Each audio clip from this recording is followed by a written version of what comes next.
अस्सलाम वालेकुम नाजरीन, पीएसएल का बादशाह से हाजिर हो चुके हैं। जोश बढ़ा दो, गेम उठा दो।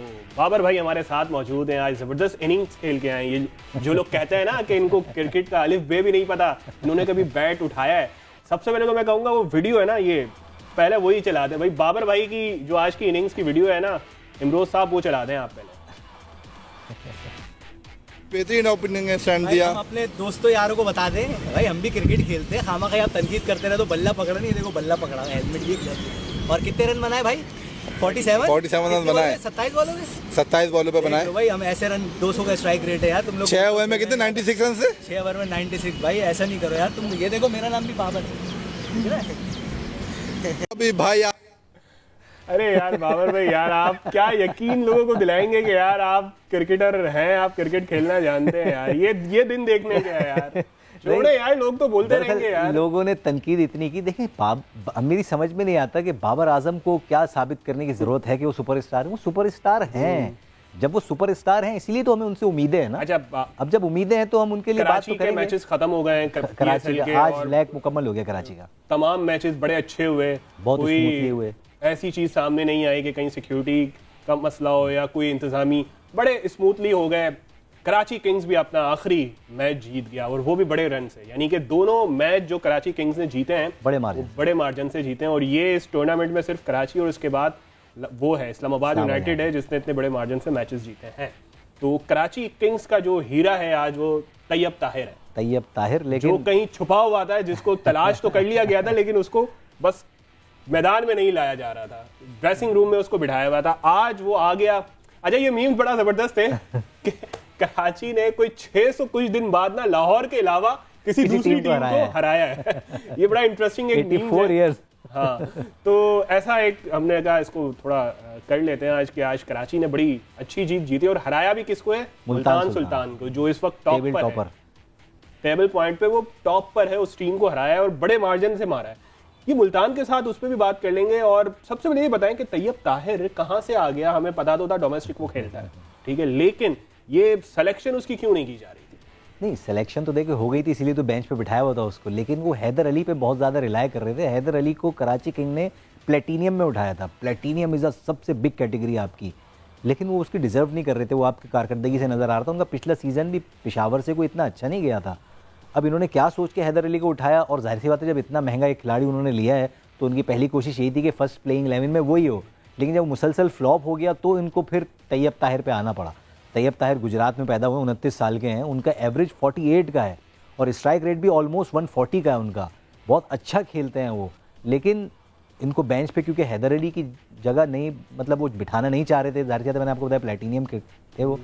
लेकिन जब मजबूरी हो गई तो उनको बिठाया और आज तैयब ताहिर को खिलाया। तो देखें कितना फ़र्क नज़र आया कि उन्होंने मैथ्यू वेड के साथ कोई 109 रन की पार्टनरशिप बनाई है दूसरी विकेट के लिए, क्योंकि वो तो जल्दी आउट हो गए थे जेम्स विंस।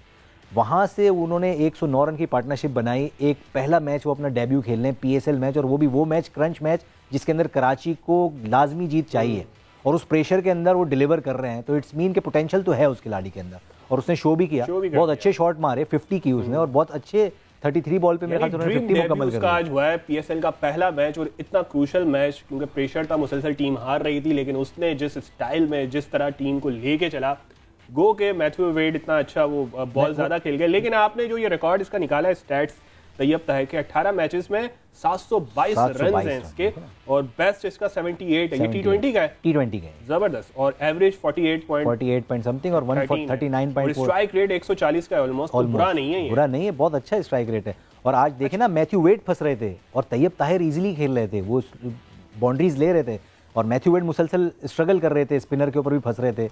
लेकिन आप देखें उसने इमाद को भी शॉट मारे, तबरेज़ शमशी को भी शॉट मारे, आकिफ को भी मारा उसने। मतलब सारे बॉलर को बड़ा अच्छा खेल रहा था। कहाँ किस नंबर्स पे ये खेलते रहे? टॉप ऑर्डर बैट्समैन है Tayyab Tahir, top order batsman है। हमारे डोमेस्टिक जो नेशनल टी20 हुआ तो उसमें भी टॉप ऑर्डर पे ही आते थे ये और अच्छा खेलते हैं, स्लॉगिंग करते हैं, अच्छी हिटिंग है इनके पास। हुज़ैफा ने हमें ज्वाइन किया या नहीं किया? अच्छा, हुज़ैफा की तरफ चलते हैं। बाबर भाई, हुज़ैफा, हमने बाबर भाई की वीडियो चला दी आज की, जो इन्होंने इनिंग्स खेली है ना। ये संडे क्रिकेट खेलने जाते हैं तो भाई इन्होंने आज कितने 47 रन मारे 27 बॉलों पे। तो क्या कहेंगे इनकी इनिंग्स के बारे में और फिर कराची की जीत पर भी कुछ तबसरा हो जाए? हुज़ैफा नॉन पीटी अप्रूव हमें बोलते हैं, लेकिन उन्होंने मेरी बैटिंग देखी हुई है। हुज़ैफा इस बात के गवाह हैं। नहीं,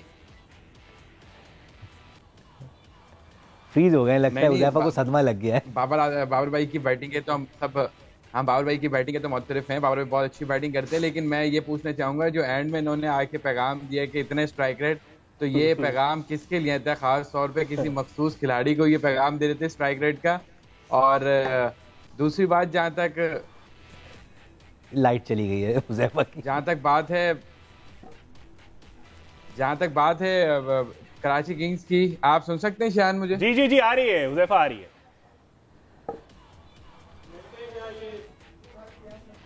जी हुज़ैफा आप शान, कुछ आप कह रहे मुझे थे, सुन बोलिए। सकते हैं? जी जी हुज़ैफा, आपकी आवाज आ रही है, शायद आपको नहीं पहुंच रही, मुझे लग रहा है।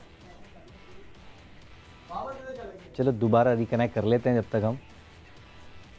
चलें इनके साथ कुछ टेक्निकल इश्यूज आ रहे हैं नेटवर्किंग के। बहरहाल बात हो जाती है तबरेज शमसी। तबरेज शमसी यार इन दोनों का, तैयब ताहिर का और तबरेज शमसी का ये ड्रीम डेब्यू है। पहला मैच खेला और क्या उसने बॉलिंग की है और 18 रन दे के 3 विकेटें ली हैं।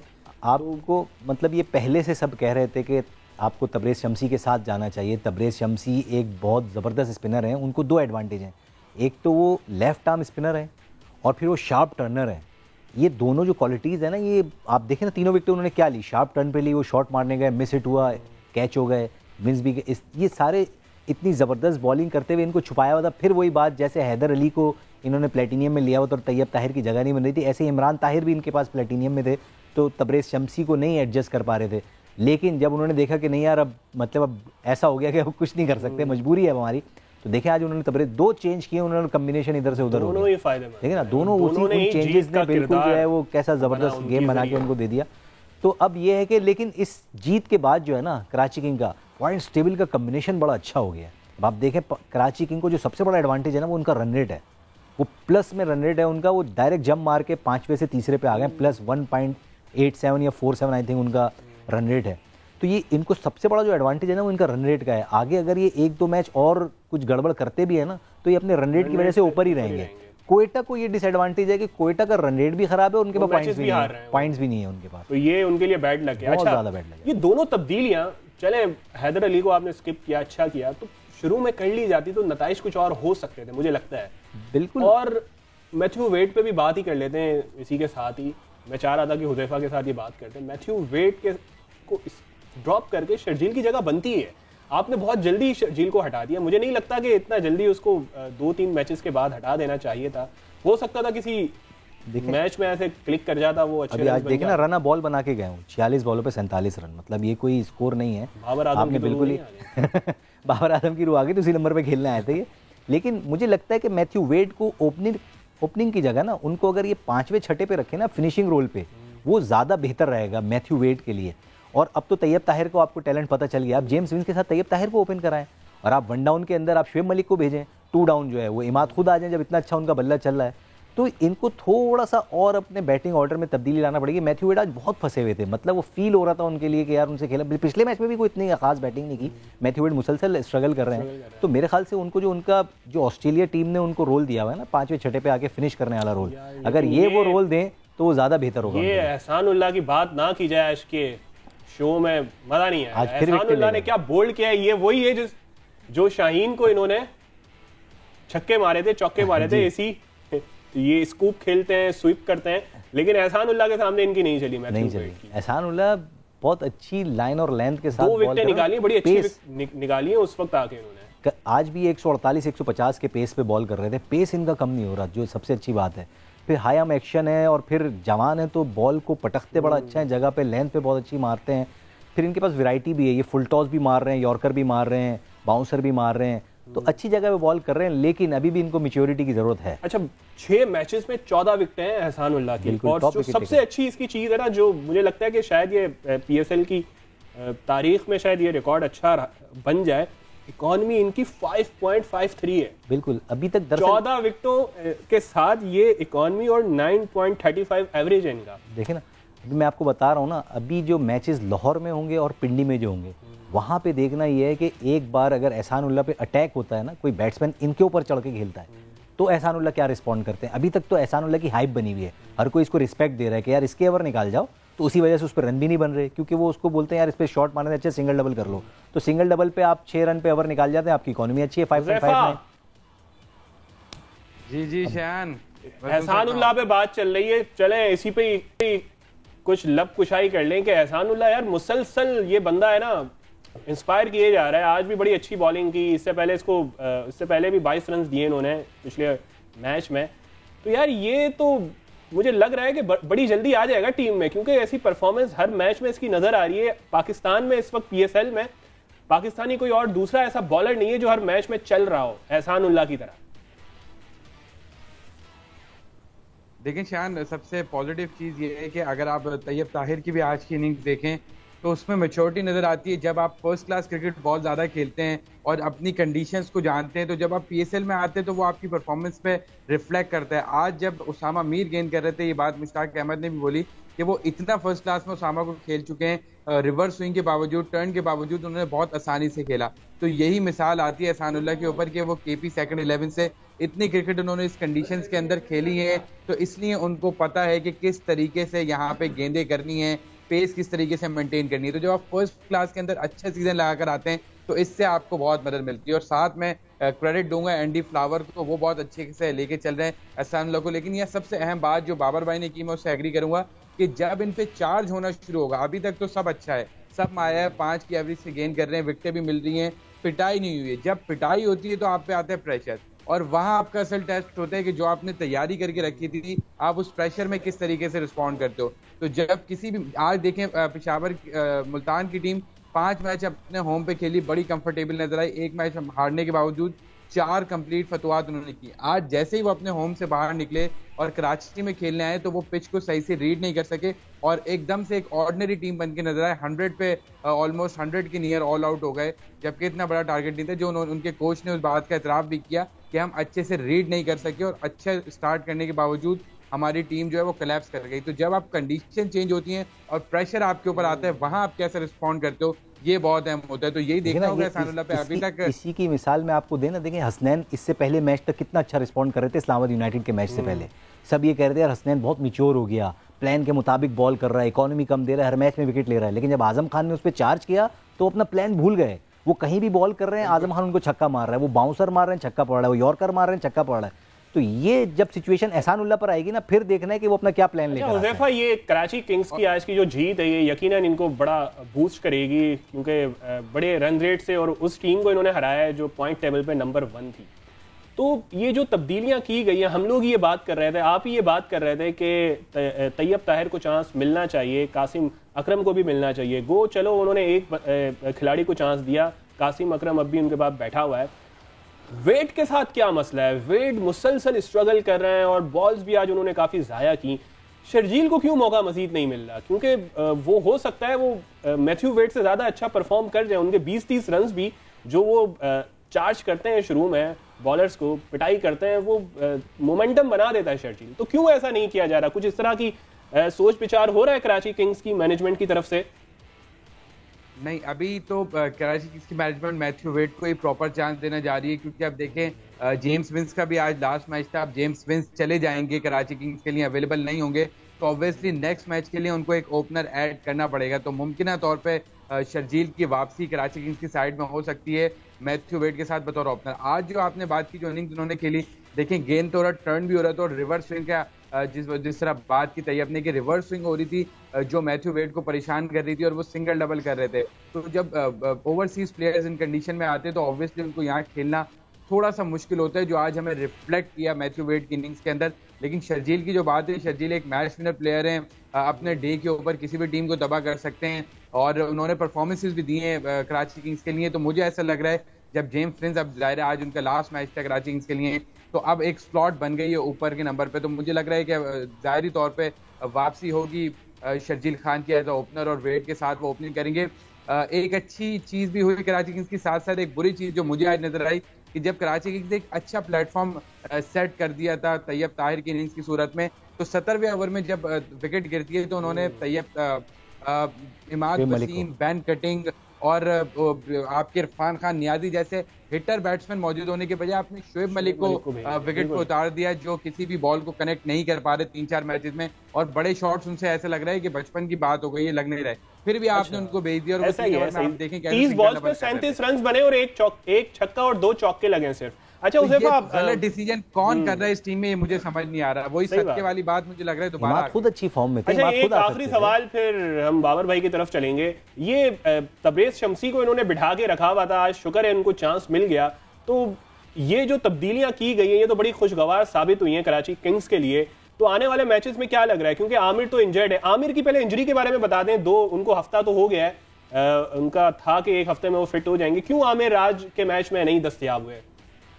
देखें, कल आमिर जब ट्रेनिंग कर रहे थे तो उन्होंने अपने पैर के ऊपर काफ़ी पट्टियां बांधी हुई थी, लाइट ट्रेनिंग की। आज सुबह उनका मैच से पहले एक फिटनेस टेस्ट हुआ जिसको वो पास नहीं कर सके, ग्रोइन इंजरी उनको है। और अभी मुझे बजाय ऐसा लगता है, ये मैं अपनी पर्सनल राय आपको दे रहा हूँ, कि मजीद एटलीस्ट 2 मैचेस तो वो कराची किंग्स की नुमाइंदगी करते हुए मुझे नज़र नहीं आ रहे, क्योंकि कल जो ट्रेनिंग सेशन था उसमें उन्होंने अपनी बॉलिंग फुल रिदम के साथ नहीं की है। पहले वो रिदम बहाल करेंगे फिर गेंद करेंगे। तो पेशावर ज़ल्मी से जो अगला मैच उन्होंने खेलना है 1 मार्च को, उसमें भी मेरे लिहाज से मोहम्मद आमिर इस टीम में मुझे शामिल होते हुए नज़र नहीं आ रहे उनकी इंजरी को देखते हुए।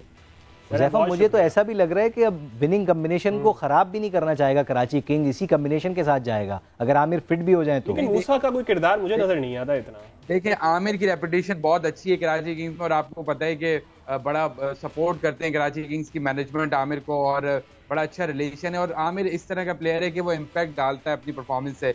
तो ऑब्वियसली जैसे ही आमिर 80-90% भी फिट होंगे तो कराची किंग्स की मैनेजमेंट और कैप्टन यही चाहेंगे कि आमिर को किसी ना किसी तरह साइड में इन किया जाए 11 में, क्योंकि कोई ना कोई एक मैच वो ऐसा टर्न आउट कर देते हैं अपनी परफॉर्मेंस से जो आपको मैच जिता सकते हैं। तो ऑब्वियसली वो एक बड़ा हुज़ैफा मैचेस जा रहे हैं, फिर पिंडी और लाहौर में हो रहे हैं मैचेस, क्योंकि अब तक की जो इत्तलात आ रही हैं उनके सारे मामला तय पा गए। बता दूं, बिल्कुल ऐसा ही है। और मैं तो पहले दिन से ही कह रहा था कि ये ऐसा नहीं होगा, ये एक सिर्फ बहस व मुबाहिसा था, क्योंकि यहाँ से तमाम तर ब्रॉडकास्टर्स अपना सामान लपेट के, सारे इक्विपमेंट, तमाम तर चीज़ें लेके आज रात को रवाना हो जाएंगे रावलपिंडी के लिए। तो कराची में मैचेस होने का बिल्कुल भी इम्कान नहीं है। सारे तमाम तर इंतजाम यहाँ से ख़त्म हो चुके हैं।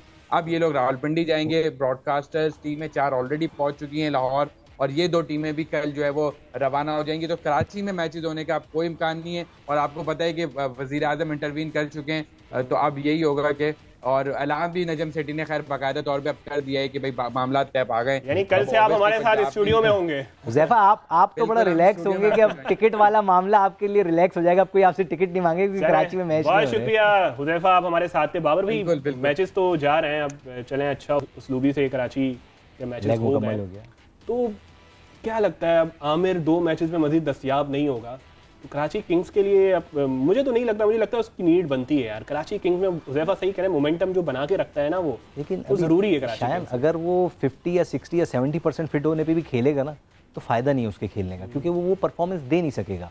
जो शुएब अख्तर ने लंबे चौड़े बयानात दिए थे ना, तो अब वो फिर ग्रोइंग इंजरी के अंदर इंजेक्शन लगवा के खेल रहे हैं आमिर, लेकिन पॉसिबल नहीं है। देखिए ना, मैच से पहले फिटनेस टेस्ट होता है, आप फिटनेस टेस्ट नहीं पास कर पा रहे तो एक मैच के अंदर, मैच फिटनेस के अंदर आप कैसे डिलीवर कर पाएंगे, बड़ा मुश्किल होता है।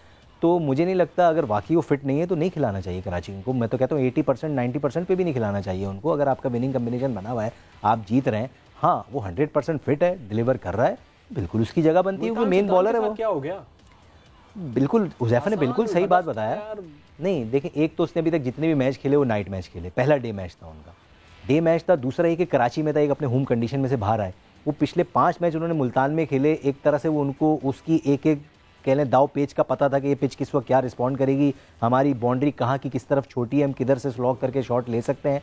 जब वो कराची में आए तो यहाँ पे ना उनके बाउंड्री का आइडिया था उनको, कहाँ की शॉर्ट बाउंड्री है, कहाँ की बड़ी बाउंड्री है, पिच क्या रिस्पॉन्ड करेगी। फिर दूसरा डे टाइम के अंदर स्विंग मिल रहा था बॉल को, नाइट जो मैचेज हैं उसमें शबनम की वजह से, ड्यू की वजह से इतना स्विंग नहीं मिलता, बॉल इतना टर्न नहीं होता, बाउंस भी ले रहा था बॉल, टर्न भी हो रहा था, स्विंग भी मिल रहा था। ये वजह थी, वो रीड नहीं कर सके उन सारी कंडीशंस को। आफरीदी ने शाहिद भाई के बारे में चल रहा है कि उन्होंने सरफराज को कहा है कि वो बस कोयटा की कप्तानी छोड़ दें। सिर्फ लाला ने ही नहीं कहा है, बल्कि मिसबा ने भी कहा है, अपने दोनों ने यही कहा है कि जब तक सरफराज कप्तान है, क्योंकि उनका भी वही वाला इशू है, लोग तनकीद करते हैं कि यार हम बाबर को तनकीद का निशाना बनाते हैं। सैफ़ी भाई बहुत अच्छे खिलाड़ी हैं, जैसे बाबर हमारा स्टार है, सैफ़ी भाई भी हमारे सुपर स्टार हैं, लेकिन T20 के अंदर जो मैटर करता है ना वो स्ट्राइक रेट मैटर करता है। अभी इन पूरे 4 मैच जो 5 मैच खेले हैं कोयटा ने, 105 का स्ट्राइक रेट है सैफ़ी भाई का, और वो ऐसी क्रंच सिचुएशन पे आते हैं जहाँ पे या तो मैच बनता है या फिर बिगड़ जाता है।